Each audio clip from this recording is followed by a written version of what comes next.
Imagine कीजिए दोस्तों, ठंड का मौसम है, पोएट का मूड बिल्कुल ऑफ है और वो एक हेमलॉक ट्री के नीचे खड़े हैं। हेमलॉक एक जहरीला पेड़ है। तभी एक कौवा, जो कोई भी कल्चर में शुभ नहीं माना जाता, आता है। लेकिन यही है ट्विस्ट। पोएम में रॉबर्ट फ्रॉस्ट हमें सिखाएंगे कि कैसे एक कौवे की छोटी सी हरकत और बर्फ की थोड़ी सी धूल पोएट का पूरा मूड बदल देती है और एक पूरी तरह रूइंड दिन को एक नई उम्मीद में बदल देती है। Welcome to smart English class dear friends. आज हम एक्सप्लोर करेंगे एक बहुत ही खूबसूरत और गहरी कविता जो आपके CBSE क्लास 10 सिलेबस में है, dust of snow. Robert Frost 1874 to 1963 एक महान अमेरिकन पोएट थे जिनका काम आज भी दुनिया भर में बहुत लोकप्रिय है। उनकी कविताएं जैसे stopping by woods on a snowy evening और द रोड नॉट टेकन हमेशा पढ़ते और प्यार करते हैं लोग। इन कविताओं ने हमें कुछ मशहूर कोट्स भी दिए हैं। चलिए पोएम को समझते हैं dear friends.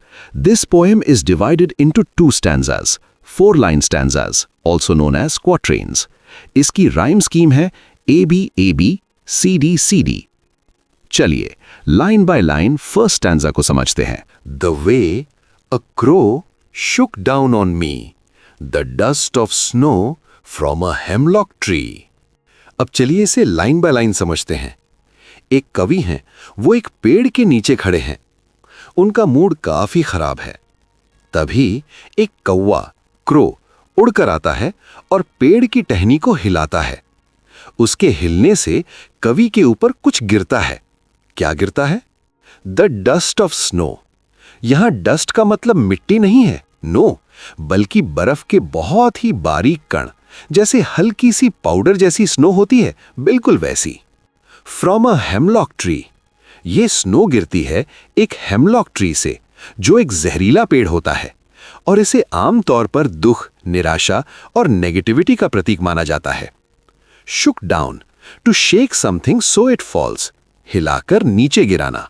Dust of snow, fine particles of snow, बर्फ के बारीक कण। नोटिस कीजिए, कवि ने कोई सुंदर पेड़ नहीं लिया जैसे पाइन या मेपल, और ना ही कोई मीठा गाने वाला पक्षी जैसे कुकू या स्काईलार्क, बल्कि कौवा प्लस हेमलॉक, दोनों ही सैडनेस और नेगेटिविटी के सिंबल्स हैं। तो अब तक सब कुछ नेगेटिव लग रहा है, लेकिन अब देखिए आगे क्या होता है।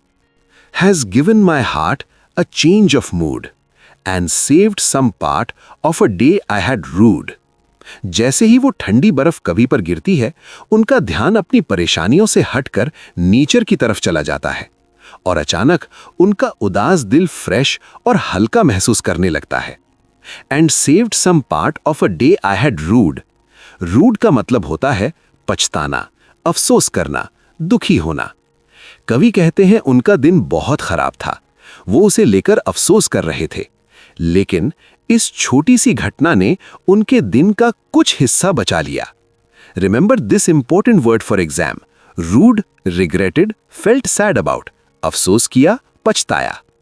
नोटिस कीजिए, कवि ये नहीं कहते कि पूरा दिन परफेक्ट हो गया, नो, बल्कि कहते हैं सेव्ड सम पार्ट।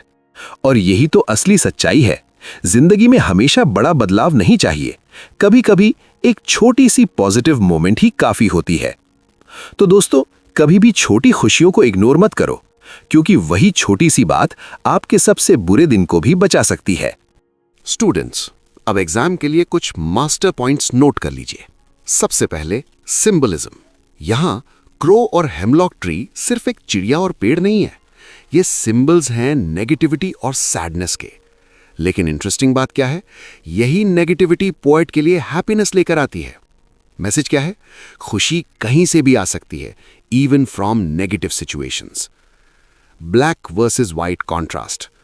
पोएम में एक पावरफुल कॉन्ट्रास्ट यूज हुआ है, ब्लैक और व्हाइट। ब्लैक क्रो और हेमलॉक ट्री यानी नेगेटिविटी, व्हाइट स्नो यानी पॉजिटिविटी। लेकिन ट्विस्ट देखिए, ब्लैक क्रो ही व्हाइट स्नो गिराता है, मतलब नेगेटिविटी भी कभी कभी पॉजिटिविटी ला सकती है। मेटाफर यानी रूपक अलंकार। डस्ट ऑफ स्नो, यहां स्नो को डस्ट कहा गया है। यह सिर्फ बर्फ नहीं है, यह मेटाफर है अनएक्सपेक्टेड जॉय का, जो अचानक आता है और एक पल में दुख को साफ कर देता है। एलिटरेशन यानी अनुप्रास अलंकार। जब सेम कॉन्सोनेंट साउंड बार बार रिपीट होती है उसे कहते हैं alliteration.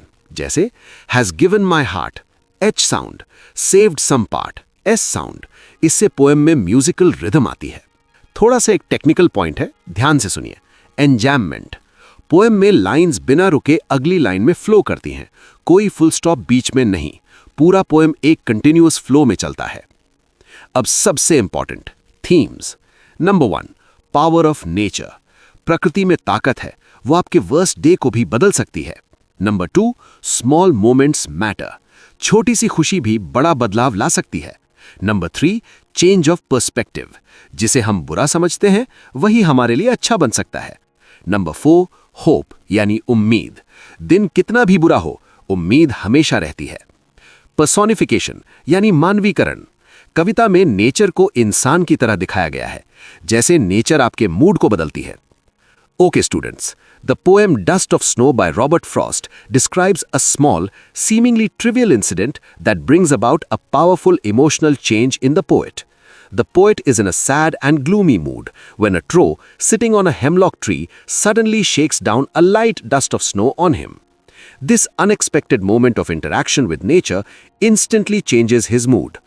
What appeared to be an ordinary and even unpleasant situation associated with a crow and a hemlock tree, both symbols of negativity, turns into a source of joy and positivity. The falling snow, though tiny and delicate, acts as a catalyst that lifts the poet's spirits. It helps him realize that he had been wasting part of his day in sorrow. This brief yet meaningful experience encourages him to change his perspective, appreciate the beauty of nature, and make better use of the rest of his day. The poem highlights the idea that even the smallest moments in nature can have a deep and positive impact on human emotions, reminding us that happiness can come from unexpected sources. Students, dust of snow सिर्फ एक crow और snow की कहानी नहीं है। ये हमें सिखाती है नजरिया बदलो तो नजारा बदल जाएगा।